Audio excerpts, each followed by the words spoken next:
Desai urologist છું અને અહીંયા મુલજીભાઈ પટેલ યુરોલોજી હોસ્પિટલ એની અંદર મેડિકલ ડાયરેક્ટર અને મેનેજિંગ ટ્રસ્ટી છું.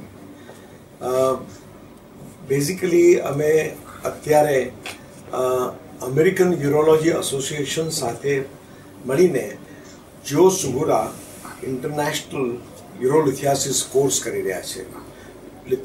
યુરોલિથિયાસિસ ઇઝ અ સ્ટોન ડિસીઝ અને સ્ટોન ડિસીઝના મેનેજમેન્ટ માટે આ ઇન્ટરનેશનલ કોન્ફરન્સ થઈ રહી છે. બેઝિકલી જો સુગરા વોઝ અ પાયોનિયર અને સ્ટોન ડિસીઝની અંદર અને એમને જ એન્ડોરોલોજી સોસાયટીની સ્થાપના કરી હતી.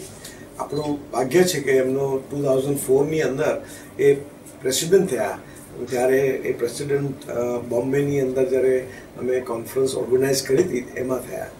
અનફોર્ચ્યુનેટલી 2 વર્ષ પછી એમને કેન્સર થયું અને લોસ્ટ એમ.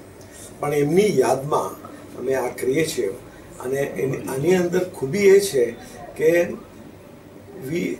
આપણા ત્યાં આગળ જે સ્ટોન મેનેજમેન્ટ થાય છે એના કારણો બધા ઘણા જુદા છે. વેસ્ટર્ન કન્ટ્રીની અંદર જે સ્ટોન થાય છે એના પણ કારણો થોડા જુદા છે. ટેકનિક અત્યારે સેમ છે, આપણે પણ એડપ્ટ કરેલી છે. અત્યારે આપણે ત્યાં લગભગ 12 જેટલા ઇન્ટરનેશનલ ફેકલ્ટી આવી છે, મોસ્ટલી ફ્રોમ અમેરિકા અને થોડા યુરોપમાંથી આવ્યા છે. અને આ બધા લોકો સ્ટોન ડિસીઝ માટે જાણીતા છે અને એમણે ઘણું બધું વર્ક કર્યું છે, પાયોનિયરિંગ વર્ક કર્યું છે.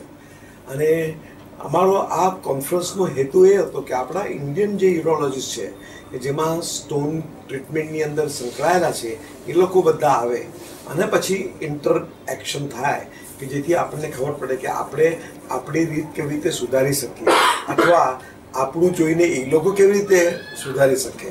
એટલે ધીસ ઇઝ અ ઇન્ટરેક્શન દુનિયાના બધા એક્સપર્ટ સાથે.